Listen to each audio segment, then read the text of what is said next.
सर्वसामान्यांना न्याय मिळवून देणारे हक्काचे चॅनल DSP न्यूज लाईव्ह। संपूर्ण महाराष्ट्रातील बातम्यांसाठी चॅनलला लाईक करा, सबस्क्राइब करा आणि शेअर करा। तडवळे येथे आमदार जयकुमार गोरे विजयी झाल्याबद्दल काढली विजयी मिरवणूक। बातमीत आहे bureau report DSP news live मधून।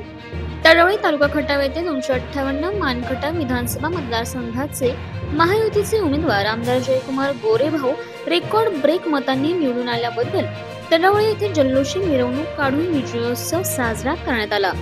सर्वप्रथम भैरवनाथ मंदिरात आमदार जयकुमार गोरे विजयी झाल्याबद्दल विजयी सभा घेण्यात आली। या सभेत भाजप खटाव तालुका उपाध्यक्ष अमोल साबळे, डॉक्टर सागर खाडे, माजी सरपंच पोपटराव पळे, प्रमुख मार्गदर्शक हनुमंत मदने दादा, ग्रामपंचायत सदस्य शरद पाटील, युवा उद्योजक नितीन पळे शेठ यांनी आमदारांना शुभेच्छा देऊन आमदार जयकुमार गोरे लवकरच मंत्री व्हावेत अशी भैरवनाथ चरणी प्रार्थना केली आणि पुढील वाटचालीस शुभेच्छा दिल्या। त्यानंतर गब्बर डीजे आणि फटाक्यांच्या आतिषबाजीमध्ये मिरवणूक काढण्यात आली। या मिरवणुकीत भैरवनाथ कला क्रीडा आणि ग्रामविकास तरुण मंडळ तडवळे मंडळातील सर्व कार्यकर्ते, शेखर भाऊ प्रेमी तडवळे, भाजप प्रेमी तडवळे आणि कार्यकर्ते तसेच तडवळे गावातील ग्रामस्थ या जल्लोषी मिरवणुकीमध्ये सहभागी झाले होते।